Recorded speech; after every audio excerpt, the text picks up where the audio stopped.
I jolted awake to the sound of my phone vibrating on the nightstand. Squinting at the caller ID, my heart dropped. It was Derek, my abusive ex-husband who had made my life a living hell for years. I let it go to voicemail, not wanting to hear his menacing voice. But the message he left chilled me to the bone. "I know all about your new husband and kid," Derek growled. "You think you can just move on and replace me? You're going to regret this. I'm going to make you pay for what you've done." My hands trembled as I clutched the phone. Derek's vicious words transported me back to the darkest days of our marriage. The constant put-downs, the explosions of rage whenever I didn't obey his every demand, the sickening thud of his fist against my body when I disappointed him. I had escaped that nightmare, finally feeling free when the divorce was finalized. But Derek's message made it clear. The terror wasn't over. Michael stirred beside me. "Rach, what's wrong?" His concerned eyes searched my face in the dim light. I swallowed hard, trying to keep my voice steady. "It's Derek. He knows about us, about Tommy, and he's threatening revenge." Michael pulled me close, his strong arms providing little comfort. We had met 2 years after my divorce, when I was a struggling single mom working double shifts to support Tommy. Michael's kindness and patience helped me start healing from the trauma Derek inflicted. For the first time in years, I felt safe and loved. But now Derek had resurfaced like a malignant tumor. His twisted jealousy and obsession wouldn't allow me to move on. Tears rolled down my cheeks as the gravity of his threats sank in. My new life, my fresh start, all of it was in jeopardy because of my monster of an ex-husband.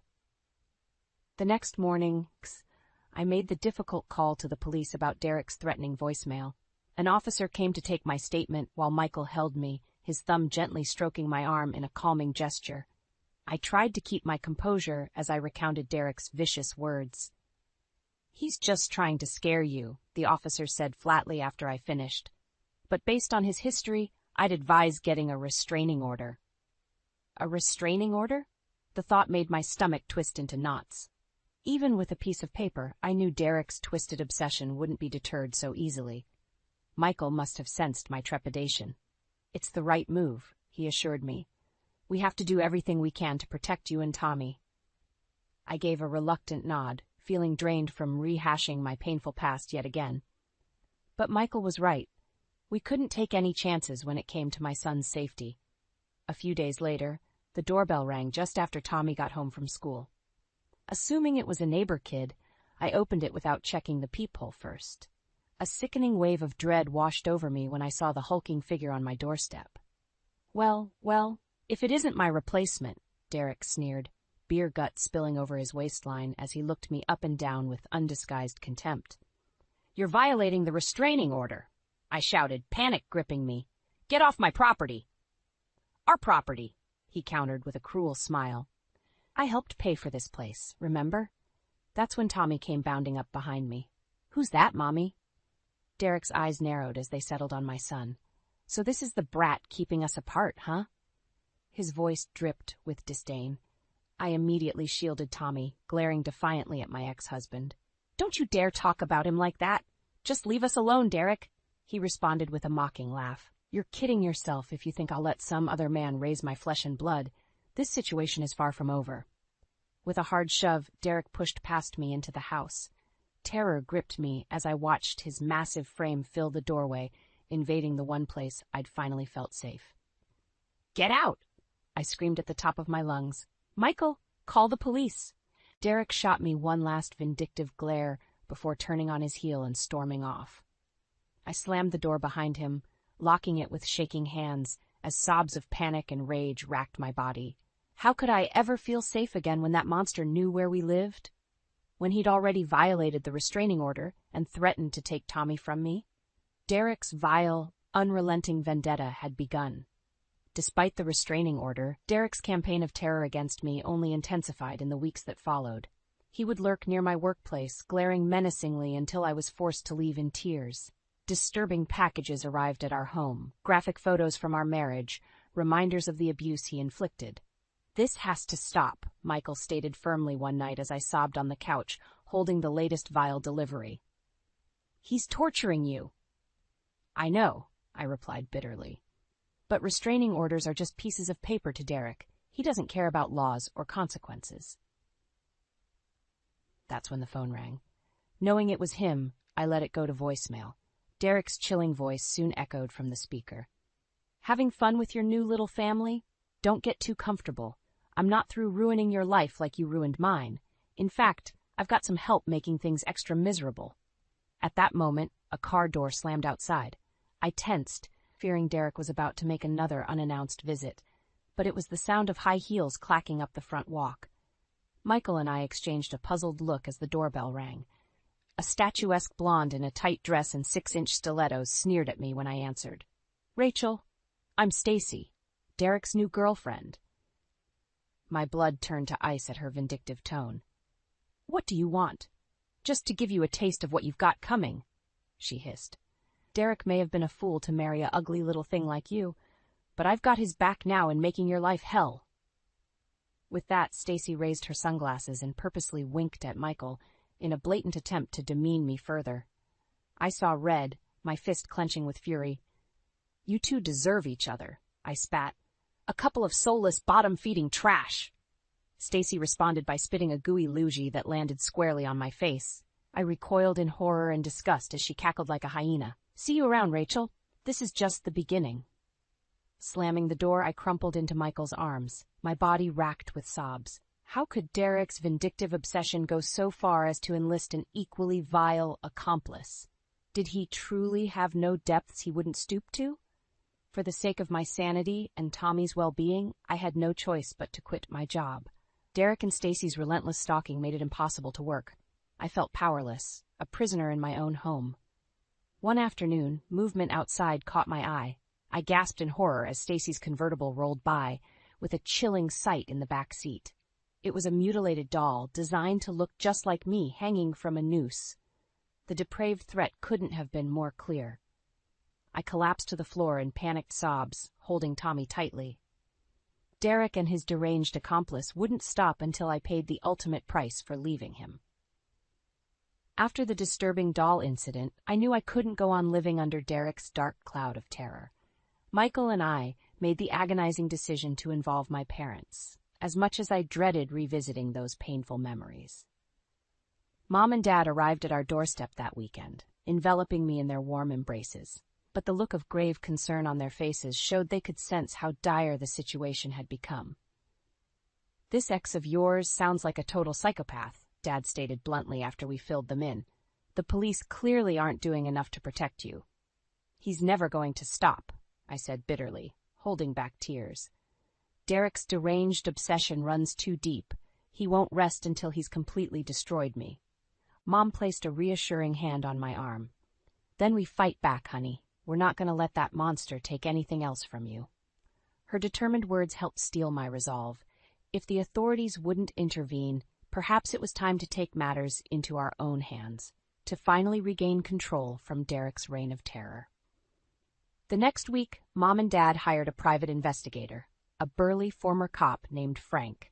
His gruff demeanor and no-nonsense attitude inspired confidence that he could unearth the truth about Derek's shady dealings.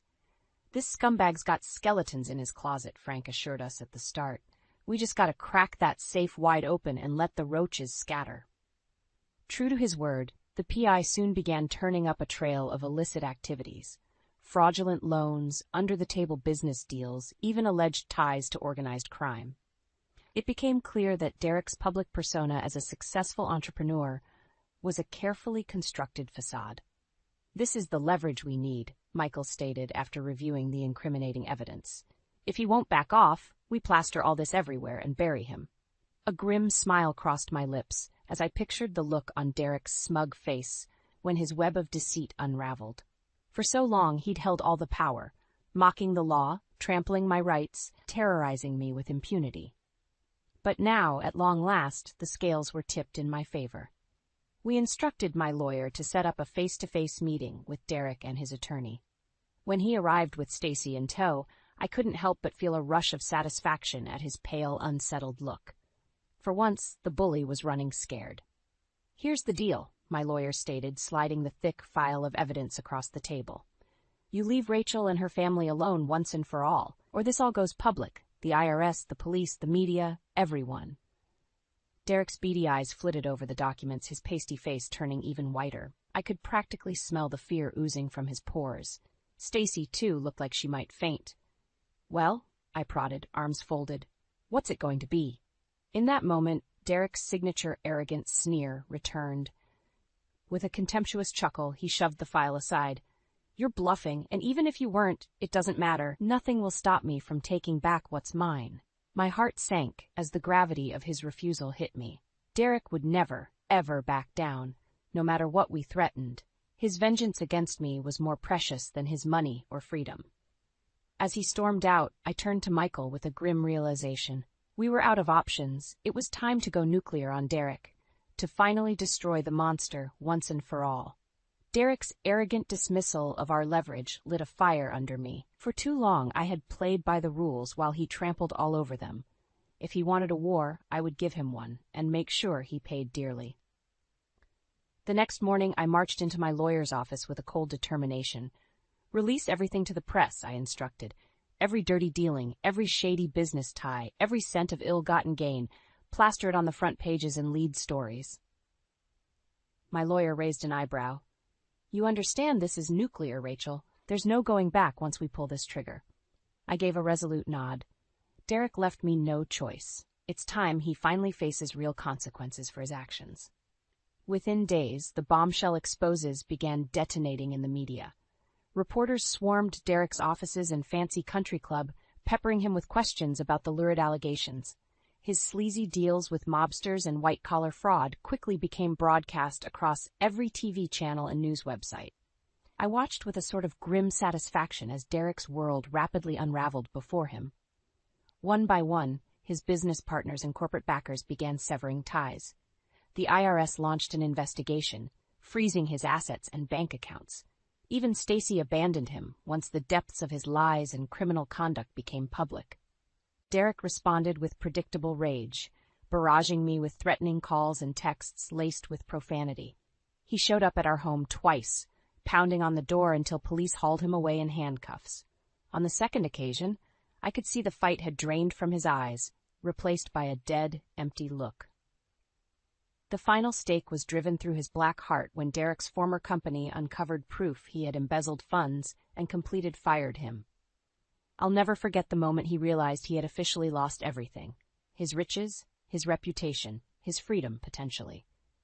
Sitting in the courtroom watching Derek's public shaming was perhaps the sweetest form of revenge.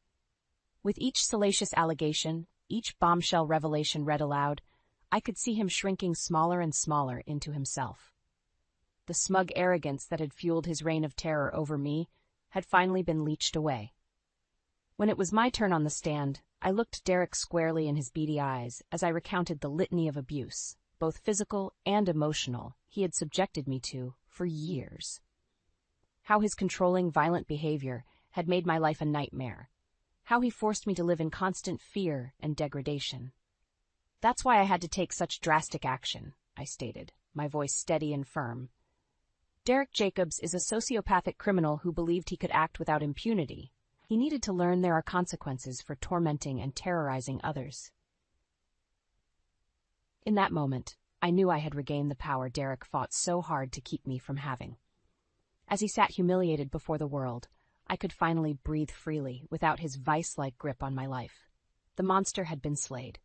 In the aftermath of Derek's spectacular downfall, the disgraced monster's life continued its freefall into total ruin. With his assets frozen and ill-gotten wealth seized, he was rendered broke and homeless within weeks. One afternoon, I answered a frantic knock at the door to find Stacy on my doorstep, eyes puffy from crying.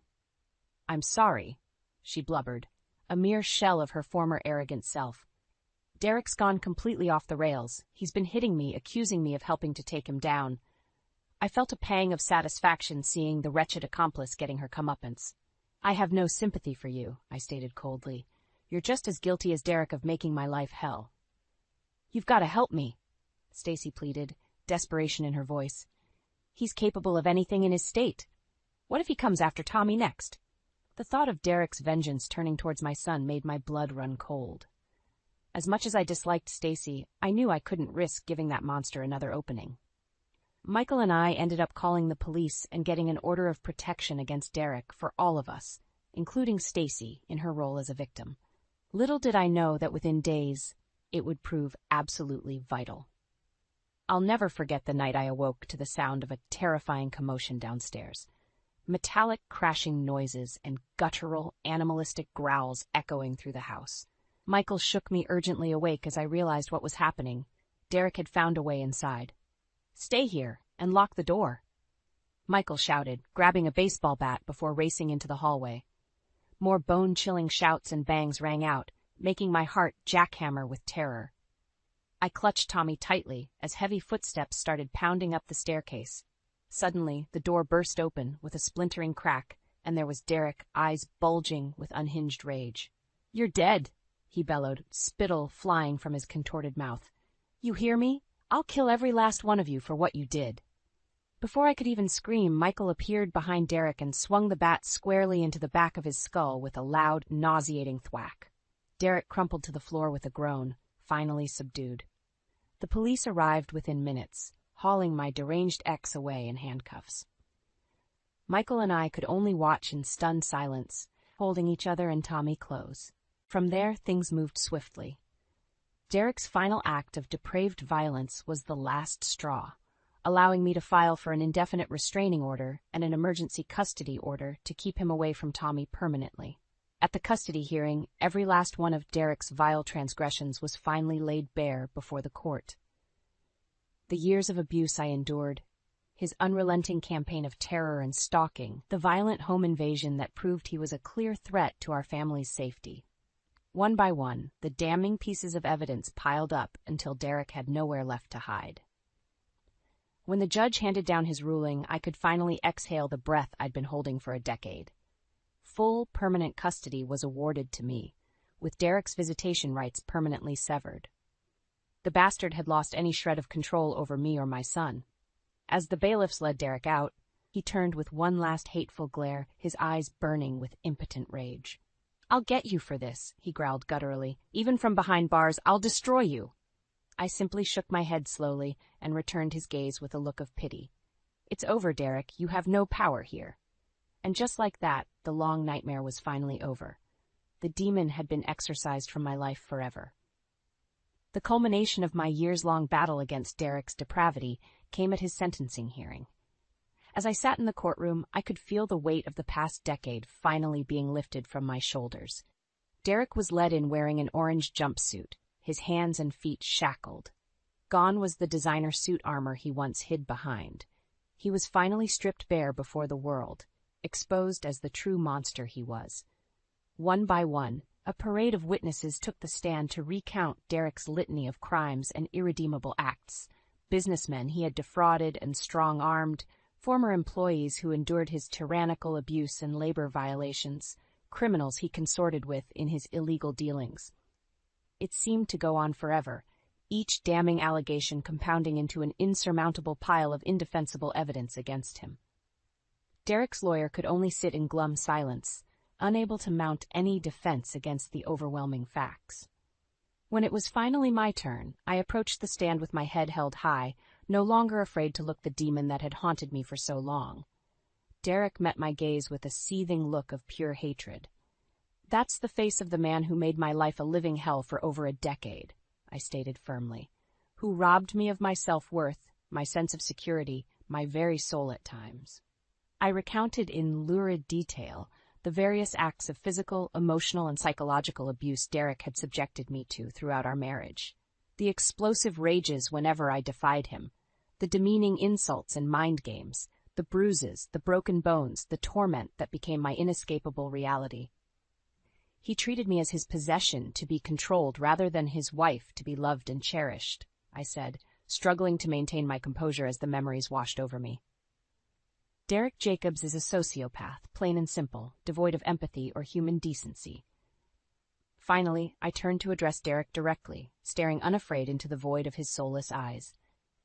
"You don't scare me anymore," I proclaimed, my voice resolute and unwavering. "You're a bully and a coward who could only dominate through violence and intimidation. But I've taken back the power you tried so desperately to keep me from having. You have no hold over me or my son any longer." Derek responded by leaping up and unleashing a guttural, incoherent roar of rage, startling everyone in the room. It took 3 bailiffs to restrain him as he thrashed violently in their grip. "You'll burn for this," he bellowed at me, spittle flying from his contorted mouth. "I'll haunt you from the depths of hell itself. You hear me? This isn't over."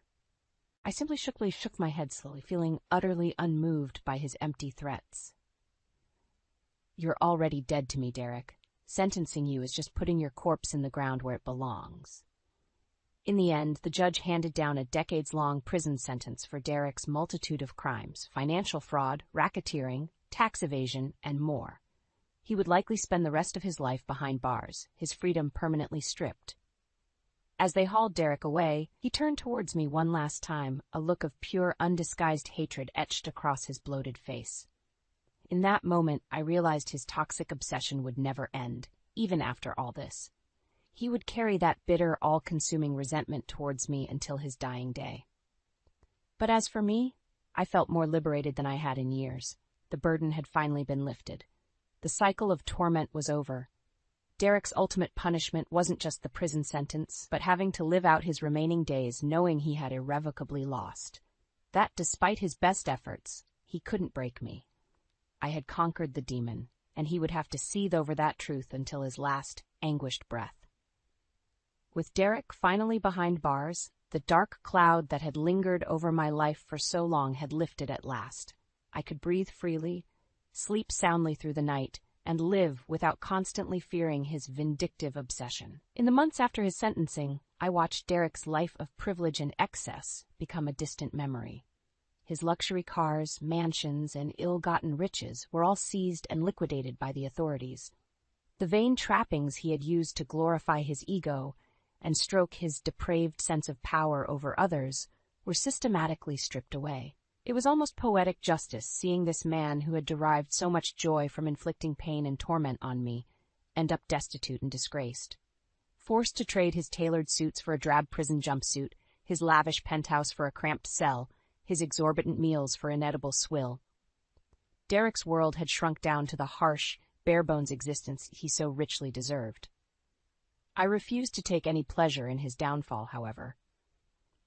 My victory wasn't about seeing him suffer, but rather ensuring he could never again inflict his brand of cruelty on me or anyone else. With Derek securely caged, I could finally begin reclaiming the life he had tried so hard to break. That summer, Michael, Tommy, and I took our first real family vacation, a glorious week in Hawaii to celebrate leaving our long nightmare behind for good. As we walked along the beach, hand in hand, I couldn't stop smiling at how far we'd come. "You're free now, babe," Michael said, squeezing my fingers. "Free from his shadow, free from the fear and the pain he inflicted on you for so long." I leaned in and kissed him tenderly. "I know, and it's all because of you. Because you gave me the love and strength to stand up to that monster." Tommy came running up, giggling as he kicked up sand. "Look, Mommy, I got a pretty seashell for you." Scooping my beaming son into my arms, I felt an overwhelming wave of peace and gratitude wash over me. For the first time in over a decade, I was truly, blissfully happy. Those idyllic days in paradise were just the beginning of my new life. A life free from Derek's toxic presence and the trauma he had inflicted. In the years that followed, I watched Tommy blossom into a confident, caring young man, completely untainted by his biological father's ugliness. Michael continued showering us both with unconditional love and patience, providing the stable family environment I had craved for so long. We eventually renewed our vows in an intimate beach ceremony, cementing our vow to forge ahead as partners for life. There were still the occasional reminders of my past. A news article about Derek's latest appeal being rejected, a letter from his lawyer filled with the same tired vitriol. I would simply shake my head and discard them into the trash, feeling utterly unbothered. His venom had lost its potency. On the eve of the 10-year anniversary of Derek's imprisonment, I gathered some old belongings to discard, the tattered remains of the life he had systematically tried to destroy. His words still burned into my memory. "I'll haunt you from the depths of hell itself. You hear me? This isn't over." A sad, hollow threat from a sad, hollow husk of a man. As I tossed the box of memories into the fire pit and struck a match, I watched the pages curl and blacken. Derek's snarling, demonic visage fading to ash on the summer night breeze. With Michael and Tommy by my side, I felt a profound sense of closure and victory. The demons had finally been purged. Derek's reign of terror was a distant ember, glowing for a few fleeting moments before dimming out completely. As the last licks of fire died, I turned to face my family, the people who had loved and supported me through the darkest of times. Michael smiled at me, placing his hand over my heart. "It's just us now," he said softly. "The future is wide open." I pulled them both close and looked ahead, eager to begin walking the path towards the beautiful life I had worked so hard to build from the wreckage. Derek was in my rearview mirror once and for all, a specter of misery and hatred ill-equipped to haunt the light I had chosen to follow. Justice, peace, and the most purest form of revenge had been achieved. Happiness.